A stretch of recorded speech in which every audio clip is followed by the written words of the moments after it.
Hey, welcome to episode 198 of Awkwardly Awesome Podcast, Co-Resilience in Action. This is a special episode. It's a five-sided conversation. You know, it's easy to get stuck with open mouth as I read through the list of accomplishments of my guests today. I'm excited to learn more from each of them about how resilience has played a role both personally and professionally as they've journeyed through their lives. Resilience can sound so abstract, but some wise people have said amazing things about it. Helen Keller said, although the world is full of suffering, it is also full of the overcoming of it. Winston Churchill stated it even more succinctly when he said, if you are going through hell, keep going. If you are going through hell, keep going. I'll tell you a bit more about my amazing guest, but first this. Today's guest, Tom HIERCK, Dr. Tara PIPIA, Juliet Starrett, Jay Jackson. Well, welcome back to Awkwardly Awesome Podcast. So let me tell you about these people. Tom HIERCK has been an educator since 1983. He's now an education consultant and best-selling author who infuses his message of hope with strategies called from the real world. Dr. Tara PIPIA, PH.D., has had a diverse career as an educator, sports writer, and personal trainer. Her career also included 10 years of service in the Army National Guard. In 1922, she finished third at the Spartan Trifecta World Championships. That sounds really challenging. Julia Starrett is an entrepreneur, attorney, best-selling author, athlete, and podcaster whose mission is to inspire people to move more. Juliet is the co-author of the New York Times and Sunday Times bestseller. Check out this, Built to Move, great title. And the Wall Street Journal bestseller, Deathbound, standing up to a sitting world.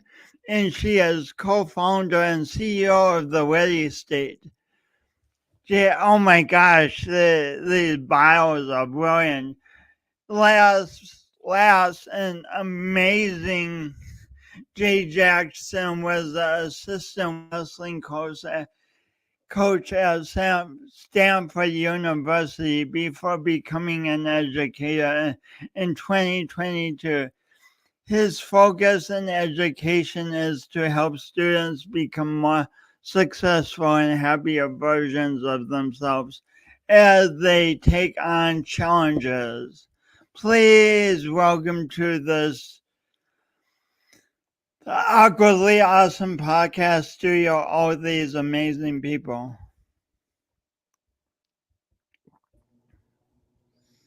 What a treat to be here. Nice to see you, Jason. Thank you all for being here. So, I have some questions for you all, if that's okay. Absolutely. Good, because it'd be a long podcast if you had said no.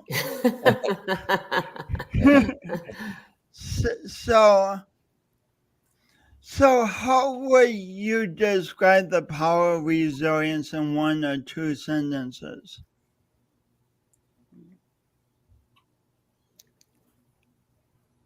I can start, and I'll just start with one word: joy.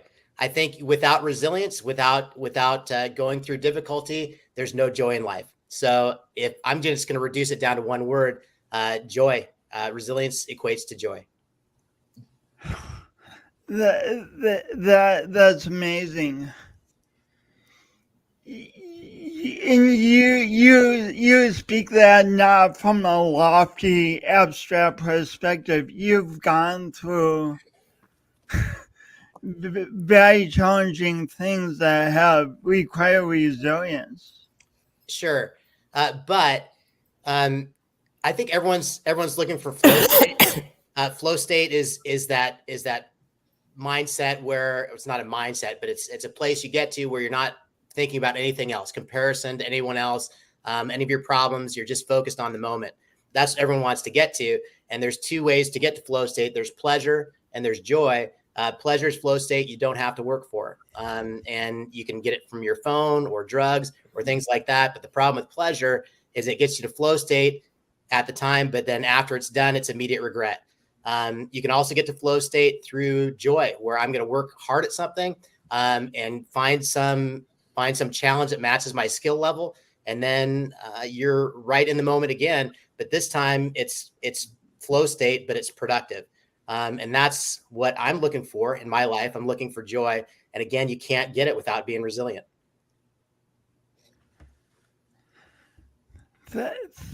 Thank you. That's amazing, Jay. I'm going to follow up on Jay and, condense it down to one word. And for me, it's always about possibility. We talk about, and I think sometimes there's a confusion. I can tell, as, probably the oldest person on this podcast, in this group at least. I used to always think that resilience, at least for me, it was always equated with grit, right? This sort of epic, heroic trait that some people had and the rest of us had to wish we had. Turns out that that's a false narrative. And, the work I do today in schools, it's really about building that resilience. And for me, it speaks to possibility. That is not to deny the difficult moments, the difficult times, but this belief that, better is ahead of us and that we've got to work towards that. It's really going to require an intentionality on our part and of those who are leading, those who are nurturing, to really build that out. So Tom, humans often slip into the idea of grit and grinding through, and with students trying to get good grades, or organizations trying to figure out how to do the next school year. How do we avoid slipping into that place of grit? Yeah, I think, it really is about that one step at a time mentality, right? I think the other challenge that happens, particularly with educators, often the most big-hearted people, and they confuse that big-heartedness with sympathy and trying to help. And I don't know that necessarily does, right? When we start to talk about building forward, sympathy, and I think to Jay's point, sympathy lasts only so long before we start turning to other ways to get our new highs, to get our new sort of balance in our lives. And I don't think we build resilience. I think we build more of a dependency, and that's not going to help us to move it forward.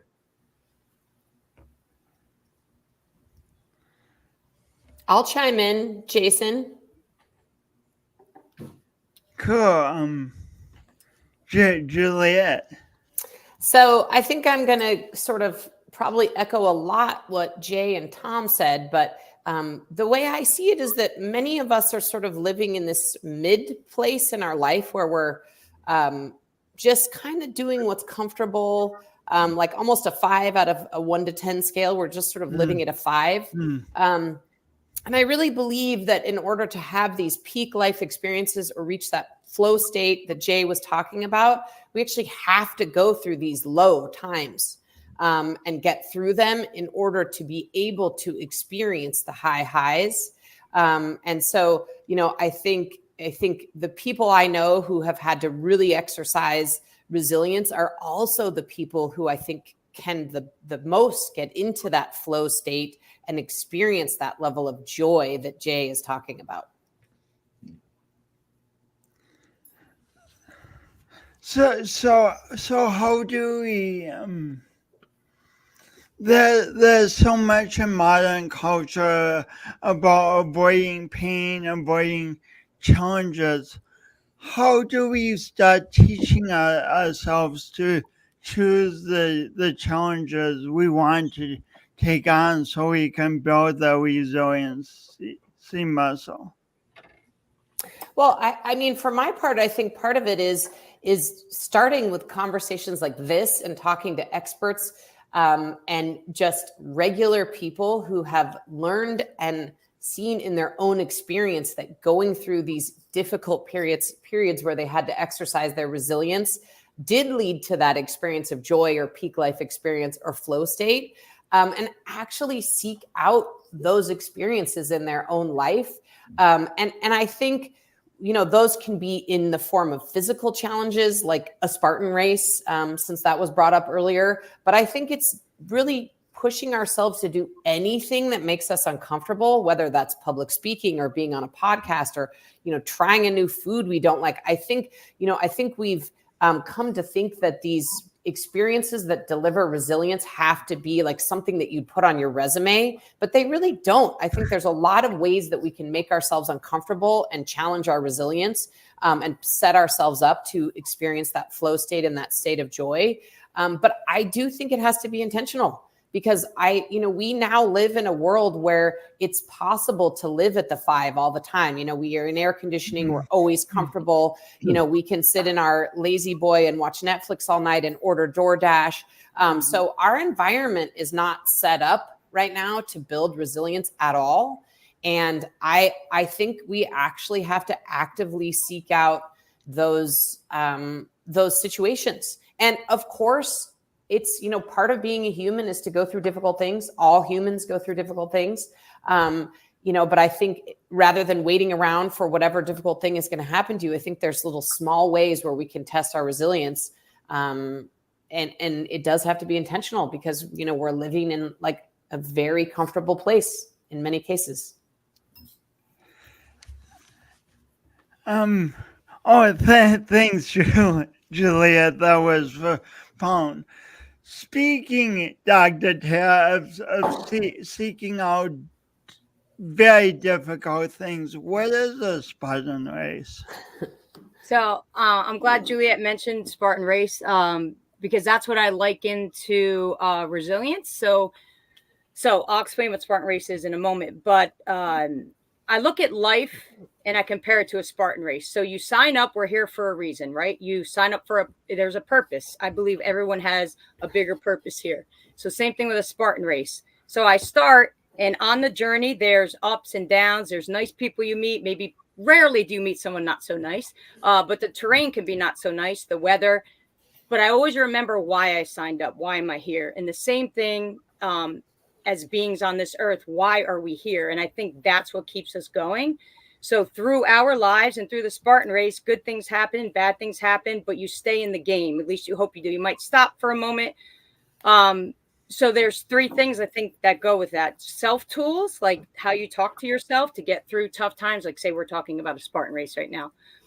When you want to give up, like what do you draw upon to keep going? So that's a self-resilience tool. Then there's the people next to you. Like we're not on this world alone. We're not on a Spartan course alone either. So there's been times I'm climbing up a hill and basically crawling to get to the top. It's that steep if you've ever run a Spartan race. And the person next to me is going through the same thing. And you might exchange a few words. You might not at all, just grunting and getting through. And that's another tool I find that can get us through Spartan and life in general.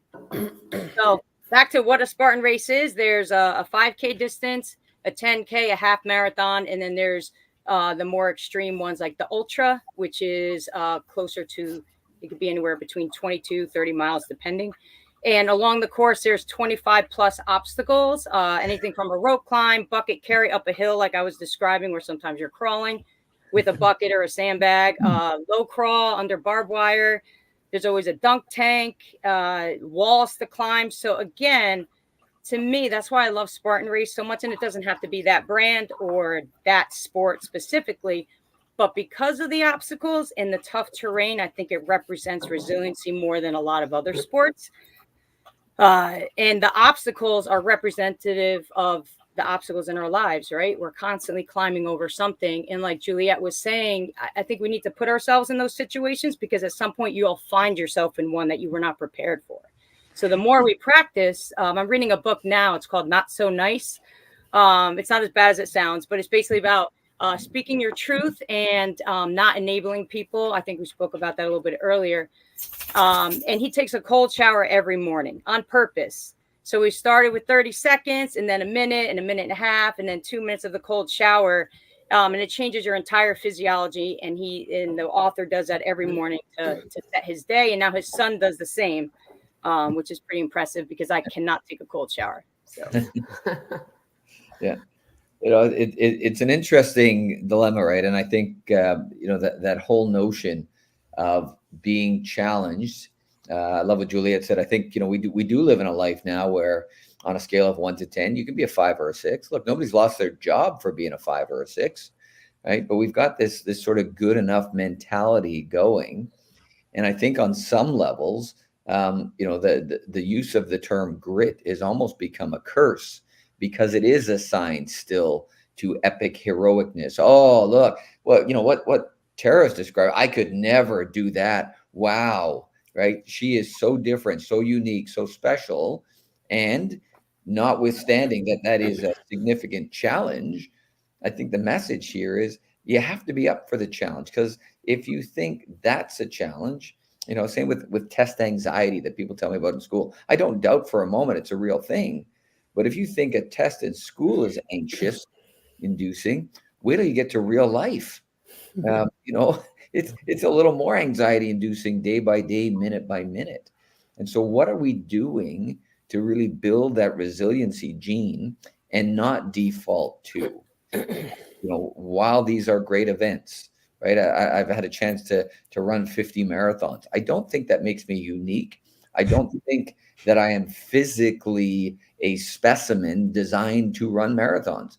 It is a grind. It is a push through. It is more of a mental thing than anything. But the message has to be, these are doable.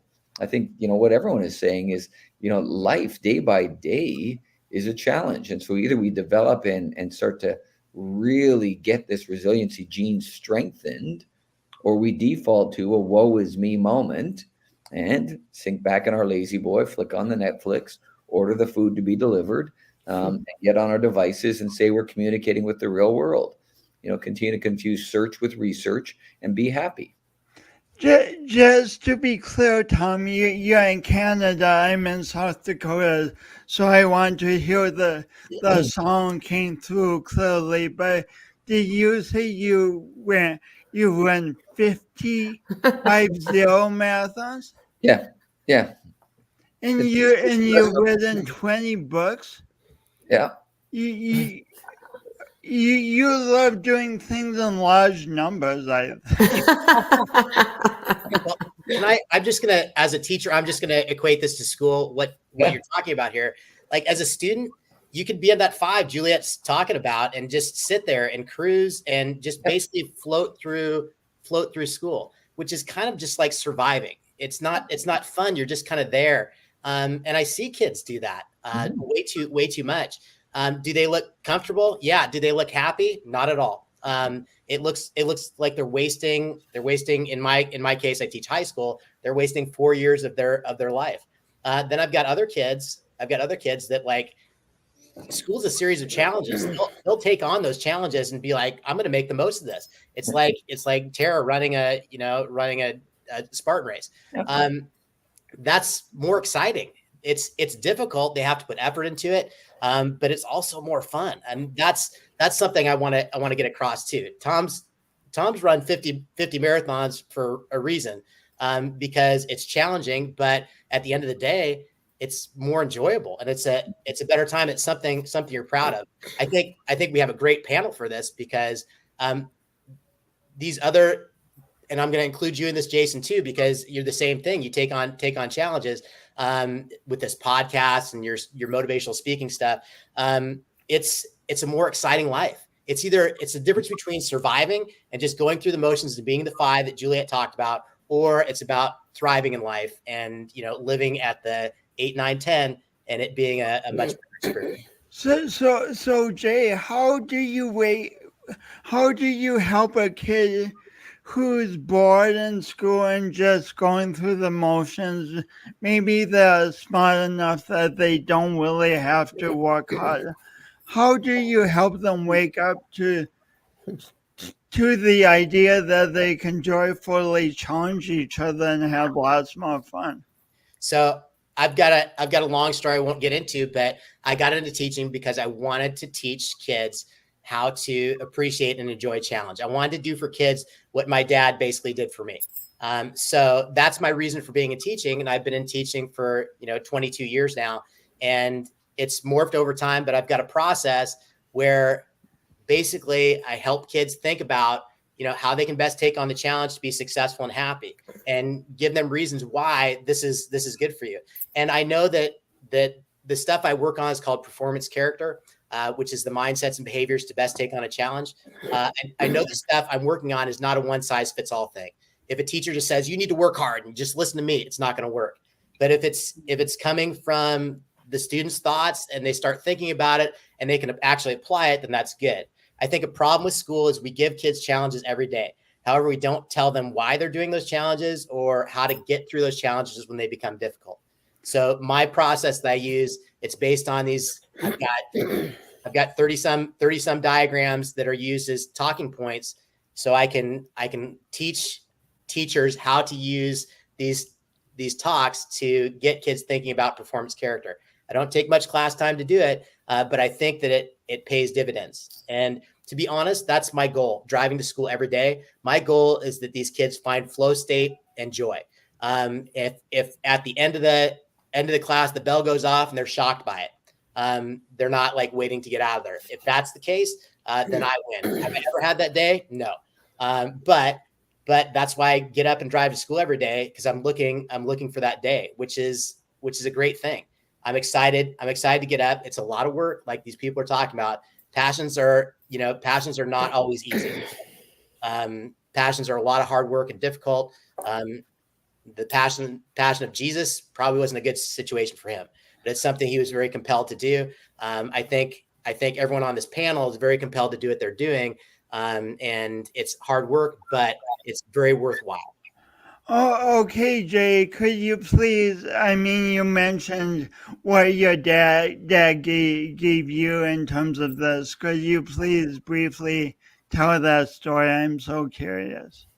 I'm gonna keep this notes version because we have other people that really need to talk. But growing up, I grew up in a very affluent community. My dad, however, was the PE teacher at the high school I went to, and also a wrestling coach, and also a former Green Beret. So he didn't want his kids to be at a 5, like Juliet's talking about. And he would manufacture difficult challenges for us, but he also supported us greatly on the way. And it was a wonderful childhood. If you look from the outside, you'd be like, that guy seems crazy. He's having his kids do these crazy things. But for me, it was like the greatest thing in the world. And in high school, I learned how to challenge myself. And once I learned how to challenge myself, and that resilience and challenge are these great situations, then he backed off because I was doing it for myself. I will say, to add to the story, which again, I'll keep Cliff Notes version. But after college, I had someone stalking me that I didn't know about. He'd been stalking me for a couple of years, and then he got into my house and pulled a gun on me and tied me up. And I got to be honest, in that situation, initially scared out of my mind, but then I went right back to my dad taught me, this is a challenge. I've got to appreciate this, and I've got to get myself through this and think it through. And I was able to get myself out of that situation, got myself untied, beat him up a little bit, and then, sent him off. And to be honest, that's what turned me to teaching. And at that time I was in advertising. After that happened, I started taking a deep dive in my life. What do I want to do? And again, the answer was, I want to do what my dad did for me, for other kids, to get them to learn how to like and enjoy and appreciate challenge. So that's what I've kind of dedicated my life towards. That's profound. I'm just getting this, like in intense situations, we can either choose to panic or we can choose to take on the challenge. Agreed. And I will also, you've got to either run towards the fire or you're running away from it. And you've got to, I'm not going to say appreciate in that situation I'm talking about, but you have to embrace it. Let's use that word. And I will also say that if I hadn't had the challenges that I had done as a youth, up until that time, I would have been in big trouble. So I just appreciate everything that challenge has done for me in my life, as I'm sure the other three panelists will say. Julia, Jay's talking almost about a proactive part of resilience. In your work, you teach people to move better. How does proactive activity help us to move better and be more resilient? Sure. I mean, I think I've got a couple things to share here. The first is, and maybe the most important, is I think mental resilience is extremely connected to physical resilience. Mental resilience is extremely connected to physical resilience. Yeah, I think if we don't feel good in our bodies, and if our bodies are not working the way they should be working, it makes it much more difficult to be mentally resilient. And my personal story of resilience is I am a 2-time cancer survivor. Congratulations. Thank you. I was diagnosed with cancer the first time as a beginning of my junior year of college. I was also a Division I athlete at Cal at that time. That was absolutely the news you did not want. No, that was definitely the news I did not want, and also very hard to absorb as a 20-year-old because as a 20-year-old you feel physically and mentally unbreakable. And then I was diagnosed again at 45 years old with breast cancer, and thankfully I have survived both. And according to my doctors who have fired me, those are not the things that are going to kill me ultimately. So. But, I think there's a story I have to tell you around that. When I was diagnosed at 45 years old with breast cancer, I went through a couple of really difficult surgeries and bounced back very quickly from them. And multiple people said to me in different parts of my life, like, wow, you recovered so quickly. Like, I would never recover from that surgery so quickly. Like, you must be superhuman. And it turns out I'm not superhuman, but I did a couple of things. The first is I made sure that I built a really resilient body, physically resilient body. Resilient body. Because, I'm of the mind that we're probably all going to take some kind of physical hit in our life, whether it's disease or injury or grief or loss, and that if we've built up our physical resilience, we're going to be much better able to handle those challenges. And then I think also I can't remember who mentioned it earlier, but, I spent a lifetime practicing resilience. And I think it goes back to this point we're all sharing that we actually have to choose and seek out challenge in our life so that then when we are faced or have challenges forced upon us, we're much better able to handle those. So for me, the two things that got me through, 2 cancer diagnoses is having a really physically resilient body and having spent a lifetime practicing resilience. And the final thing that I'll say on this is I really believe people need prescriptions.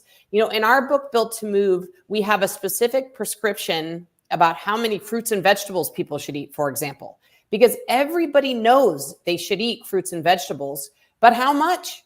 People need a prescription. And I think people need a prescription when it comes to challenge. And so many years ago, I decided I was going to give myself a prescription. And that is that I'm going to do 3 things a year that make me uncomfortable. And those are wide ranging. Because I'm an athlete and I like physical things, those are often physical challenges. I've done Spartan races. This year in 2024, I went on a 4-day bike packing trip in the Arizona desert in the middle of winter in February. Just for clarification, that sounds miserable. but that's amazing. It's amazing. Well, I'll be honest, when I was invited on it, my first reaction was also, that sounds miserable. And then my second thought was, you know what? I really value doing things that make me uncomfortable and learning new things. So I'm going to go do this. And it turned out not to be miserable. It turned out to be, again, this like peak life experience, spending 4 days out in the Arizona desert in the winter. So I prescribe myself 3 uncomfortable things a year. And for anyone listening, that I think can be small or large, and it does not need to be a physical challenge if you're not an athlete.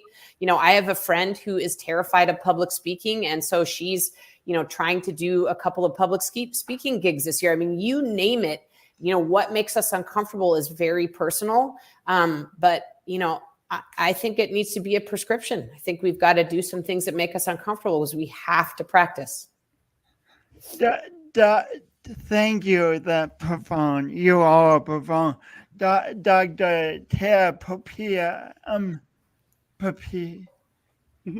Speaking of challenges, me saying your last name, and also speaking of challenges, you've had an amazingly diverse career. How have you flowed from one professional activity to another and been resilient through it all? Well, that's a good question. So as Juliet was speaking about Spartan racing and the 3 challenges a year, I think change is important also for challenge. So I look at people who stay in a career for 20, I know Jay's been teaching for 22 years. I'm sure there are a lot of shifts and changes along that way. Like I'm talking about like one job, a desk job for 20 years, like say for the government. I'm like, to me, like I wouldn't be able to do that. I need like a shift. So back to Juliet's point of the 3 challenging things per year, after about 5 or 6 years of the same thing, including Spartan racing, I need a change. I need a shift. I need to challenge myself. So I've done that with my career, where I live, and athletics too. So now I'm more into DECA, which is like the decathlon of Spartan, and it's indoors. It's a different challenge for me. So I've been doing that for about 2 years and less of Spartan, although it's the same brand. It's quite different. And how did I remain resilient? Well, that's another good question. So I think for me personally, other people. So every career that I've had, I've learned from the people around me and built inner strength and skills through them, through watching them. Like I learned just now listening from everyone, and Tom's like 50 marathons. Like, wow, can I do 50? I have 13. So now he kind of challenged me. I'm falling behind. So don't be surprised if you hear within the next year I've signed up for another marathon to catch up to Tom. So, other people challenge you. I see things, that Jay's done. He's been through so much in the book, right? As I was going through the dissertation process when Jay was writing his book, and I'm like, wow, I'd love to write a book. So in a way, he influenced me without knowing it. So I think when we surround ourselves with good people who are challenging themselves and doing great things, and they say I say they, I don't remember who said this, but I heard somewhere you are the sum of the top 5 people you spend the most time with. Now, maybe more than 5 people or less, but surrounding yourself with people who challenge you and who do great things, I think makes you resilient, and it pushes you. Like, so maybe now I'll choose 3 things a year as well, like I just learned from Juliet. So I think people are important to resiliency. So before I profound, before I go down a different path, you did your dissertation on substance misuse and a new way of navigating through that. What was of encouragement would you give to someone struggling with substance misuse right now? Whew. So that's a layered answer to that. Well, I would depend on the stage, right? So the study that I conducted was on people who are already sober and maybe struggling, and how they can maintain that sobriety. So becoming sober from the depths of addiction is a much different story. So if I can just speak from what I'm familiar with, which would be someone new to sobriety, it comes down to people again. Change your environment. 66 to 85% of people relapse within 1 year of leaving a treatment center. And the main reason for that is going back to the same environment, right? So the people that drew you into drugs, maybe that street you used to go down to pick up your drugs, you're back there again. So you're setting yourself up for failure. So part of my research is encouraging treatment centers to have a follow-up plan and somewhere to send people when they leave that's nowhere near where they had their drug issues. And then, so people, again, and then challenge and accomplishment. So in this study, those are the 3 things that helped the participants in my study remain sober for the long term. People, challenge, and accomplishment. And the research was specifically on Spartan racing, how the challenges of Spartan racing kept them motivated and on the right path and in the right circles of healthy people who want to move. And so I would say if you're new to sobriety, those your environment and challenges are super important. Thanks so much for your amazing work, Dr. Tara. So Tom, community keeps coming up in as this conversation, how community promotes resilience. So you have this vision of building resiliency summit. You and Jay. So how do you see the summit being a center of community?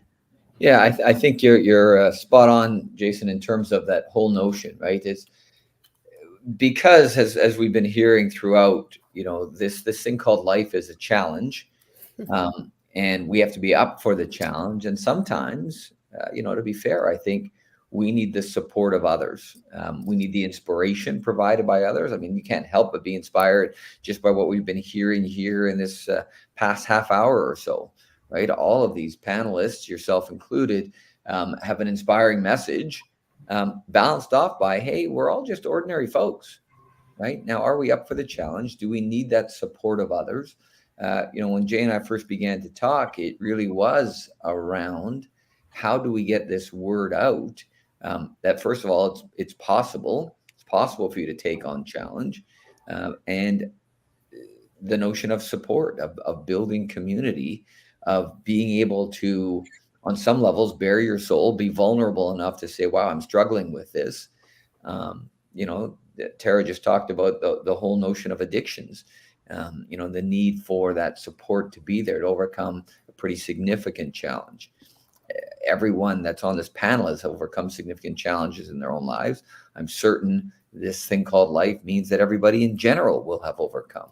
So how do we build that sense? How do we build support? How do we find pathways, right? I love the whole notion of the prescription, right? I think, you know, I think as we are starting, we need to be much more intentional. I'm fond of saying redundancy builds fluency, right? If you tell me I should eat this much amount of fruits and vegetables every day, and I'm on it, I'm likely to develop that as a habit. If not, it becomes easy to stray, and that bag of Takis looks pretty good, right? So all of a sudden, I'm sitting in my lazy boy, and right away we go. So how do we start to have this capacity building? That's essential, right? And just one more thing. I love what Tara was saying too about this notion of change, and I think sometimes people think that means I gotta, you know, sort of be a vagabond on some levels. I've been in education for 42 years, but I don't think I've had a singular role in education in that 42 years that I've done for more than 5 years at a stretch, right? So I never envisioned when I began as a high school science teacher that someday I would be doing this sort of consulting work and writing books. But it's being open to the learning and being open to the challenge. Again, that comes when we get exposed in a community to other ideas and other places. It occurs to me as you talk, Tom, that there's so many places we go where we can be like a 5. Like we can go to the movies or a sporting event, and I mean that's all good, but we can sit back and be a 5, but you're talking about an event that really encourages us to move towards a 9, a 10, to encourages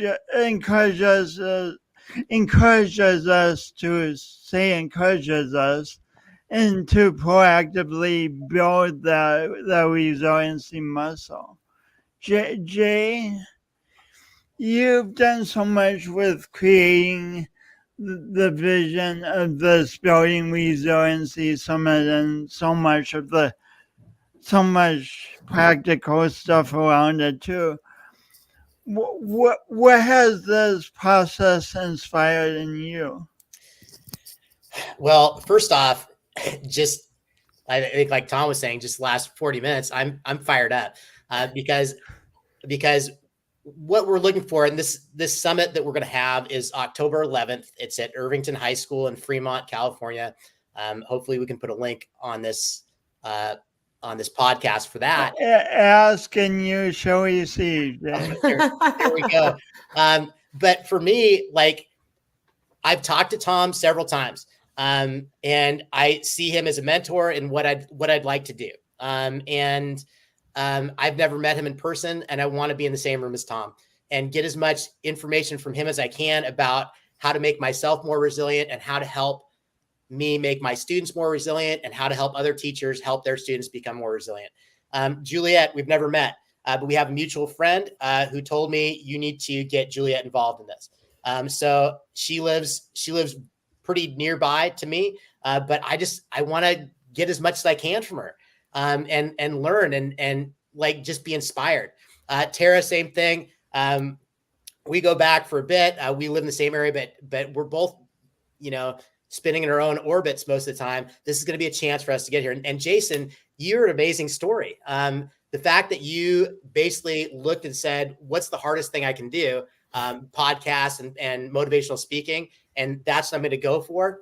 I want to meet you. You're in South Dakota. This is our chance. Okay. And we're going to get other people. We're going to get other people to this thing that are like-minded or want to learn about this, which to me is the greatest thing in the world, because there's so many kids, like I keep going back to it, and we all keep going back to it, that are just living at a 5. How can we as teachers and educators get kids more excited about challenge? Because let's be honest, all of our brains are pre-programmed to make life as easy as possible for ourselves. There's got to be some reason for that, but that's what we're all doing. So it takes a lot of effort, especially with a teenager or a young adult, to, get past that thought in your head. But you can kind of hear it in my voice right now. I'm getting very excited about this. Like if we get this group together, who's already inspiring me, and then get other people that are like-minded, and we start talking about this stuff, then I think we can fill this huge void. I'm looking at it from an educational standpoint. We can fill this huge void in education where we're giving these challenges to kids, and then we're just crossing our fingers and hoping they do it the best they can. And I want to be really intentional about that, and open up the curtain and let kids know, like, hey, what's the best possible way for you to do these things, to take on these challenges in school, in sports, in your relationships, and the rest of your life. So where's the summit, and who should come, or who should think of coming? Well, everyone should think of coming, Jason. It sounds fantastic, this whole thing. It's got some great speakers at it. But the answer is it's at Irvington High School, which is where I teach. And that's in Fremont, California. If you live in the Bay Area, it's a great little jaunt for you to head down there and get some good information. It's going to be on Friday, October 11th. Bless you. And it should be for educators that would like to add this component to their teaching, add these thoughts they're teaching, how to help kids take on challenges. It could also be if you are at a business and just want to be inspired, if you're like a manager at a business and you'd like to teach your workers how to appreciate and enjoy challenge as opposed to just going through the motions, then it might be for you too. I think it fits a lot of holes for a lot of people.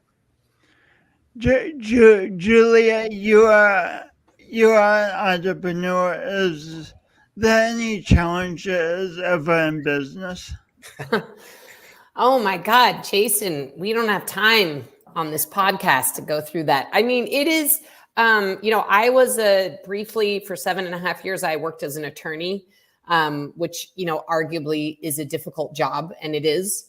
But like that involves getting through law school. Yes. Speaking of a challenge. Passing the bar. Yes. All those things. But, I think, entrepreneurship is, I would categorize it as some very high highs and very low lows.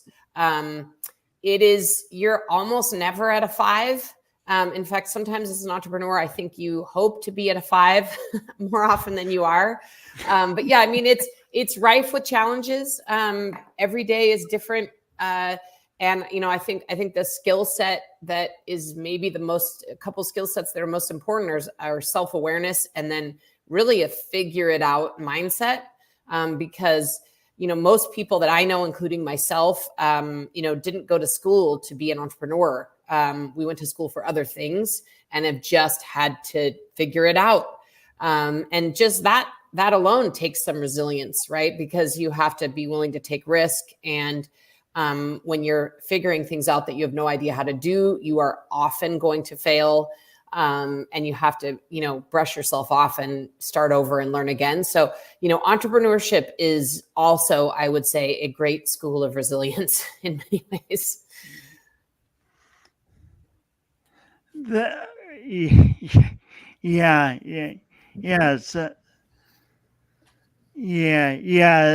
a very challenging school. Resilience. Well said.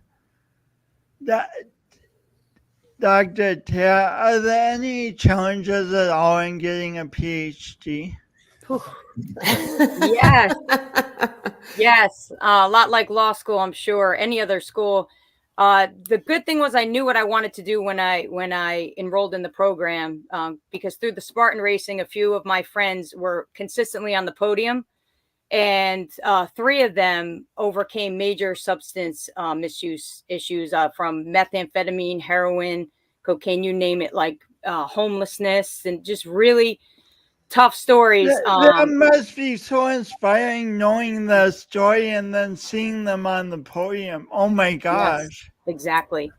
So I started to look at Spartan race and life much differently after that. So when I enrolled in the program, it was during COVID, and I owned a personal training business, which, as we know, we couldn't really meet in person. So to So keep my you mind, decided to get a PhD. You had Yeah. a little extra time. yeah. Well, I didn't want to be bored, because we know what that leads to. I didn't want to be a 5, then a 4, then a 3, then a 2, then a 1, and then eating what are they, Takis? I've never tried those, but so the PhD sounded much more exciting. But the challenge was, and I was talking to Jay a little bit during that time, was the writing alone. Again, I talk about community a lot. I love people. I love connection. And I really firmly believe that we're here for a reason with each other, right? Maybe we chose to be here, maybe we didn't. But either way, there's other people on this earth. And I love meeting new people and connecting. So that was the hardest part for me, was writing by myself. I felt very alone, very stuck. So one day I emailed the chair of my committee and said, I'm really having a hard time. I'm feeling lonely in this writing. What should I do? And he said, just message me anytime you feel that way, or call me, and then we'll get through this. And that shifted everything. And I knew he had my back. So that got me through it. And this was a question I had for Thomas. He was talking. I've run not 50 marathons, but 13, like I said. And now I'm writing, the dissertation was tough. Now I'm turning that into a book. It should be published within a week or two. And that was very challenging. Now, I think, Tom, you said you wrote 20 books. I'm like, which one is harder? We were talking a lot about the mind and the body. And I think Juliet said the physical part then changes the mental, right? Like you move your body. And I'm going off topic, but it's on topic. The founder of HIERCK Project, which is a rehab center in Brisbane, California, when I interviewed him for the book and for the dissertation, he said he starts with the physical with the men. It's an all men's program. He starts with the physical, because the physical is the easiest, quickest, most visible way to get someone moving into the right path. So he starts with that. They have a great fitness facility. They partnered with Spartan Race and some other CrossFit, I believe. So writing the book was stressful. The dissertation was stressful, but so were all those marathons and the Spartan Race. And I was just curious, as everyone's talking, which one is more difficult and requires more resiliency? I can't answer the question. They're both difficult. So I was wondering if anyone else had thoughts on that. You too, Jason. Yeah, it's an interesting dynamic. I know for me, when I'm writing, if I have a mental block, going out for a run clears it up real quick, right? So that always leads me to believe that there's some sort of physical trigger, and I could stare at that page for the next half hour or 45 minutes, and nothing's going to materialize. And then when I go out for a run, now listen, I often take my phone. I always take my phone with me when I do my running, because I'm at the age now where if I have a good idea, I might not recall it a half hour later when I get home. So I've taken to recording messages. I do a thing called minute musings, where random thoughts appear to me, and wherever I am, I stop and record and post those messages. But I do find it's the physical that stimulates a lot of the other stuff. I travel quite a bit. I know that it would be really easy at the end of a day of consulting to go back to my hotel room, buy a 6-pack of beer on the way back and sink in and get a pizza and watch junk TV all night. I don't. I go back and I make sure I go for a run, and then I write some things down, and then I have a sort of light dinner later and get a good rest. So those things are all, I think, interconnected. There isn't very many moments where I can sort of get off sort of that schedule, that structure. That doesn't mean I don't have, what we might call cheat days. But generally speaking, it's, again, getting into those habits. I just got to clarify, Takis, incredibly spicy. My grandkids, took advantage of Grandpa and said, hey, you're going to like these. Oh, my goodness. My whole face was on fire. So I will never eat another Taki as long as I take any breaths on this earth. My kids love Takis, Tom, Yes. and we were just in Europe, and because they don't allow red dye number 5 in Europe, they found it to be a substandard Taki in Europe. They were like, no Takis in Europe. Don't even try them.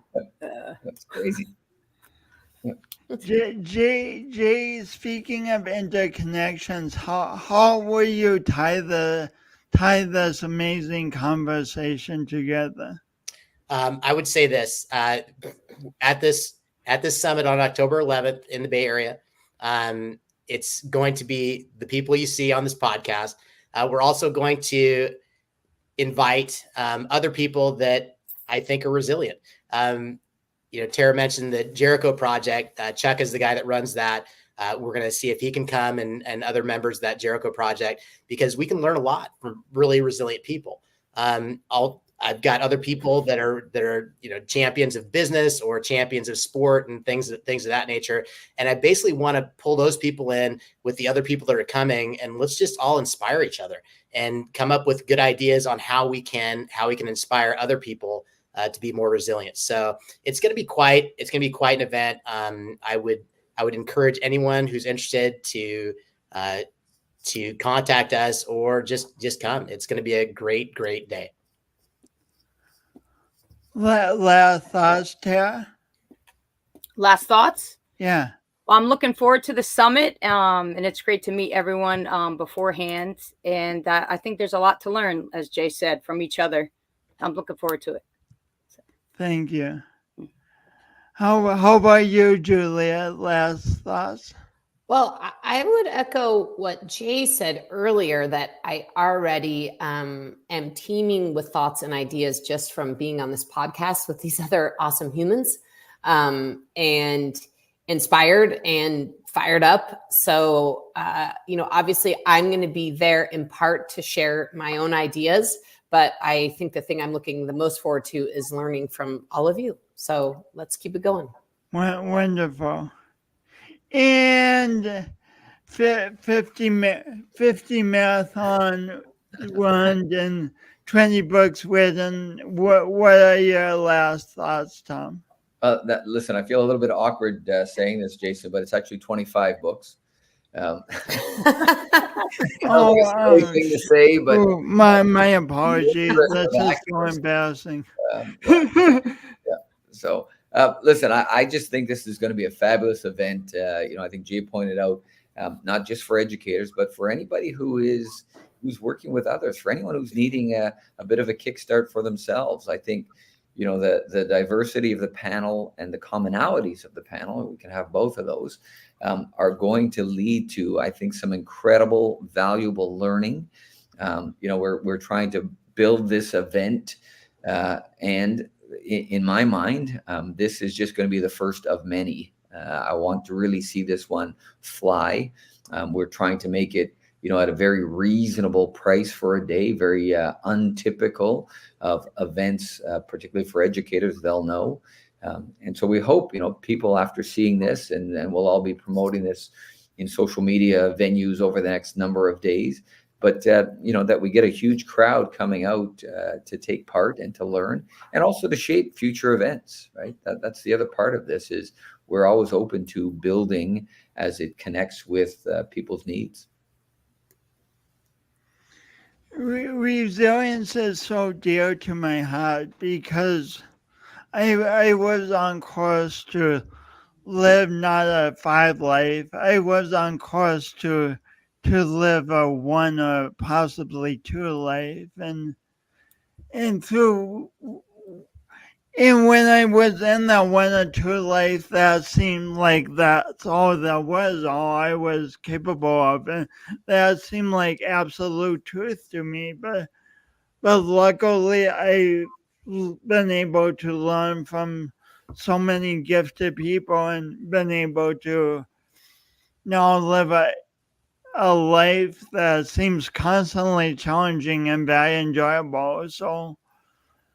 So the mission of the summit is just so important in this world where it's so easy to not only just get by, but to get burdened by all the problems. I applaud all of you for all you give the world and give the earth, and thanks so much for having this conversation with me. And I'm excited to see you all in October. Thanks for having us, Jason. Thank you, Jason. Thank you. Yeah, thanks, Jason.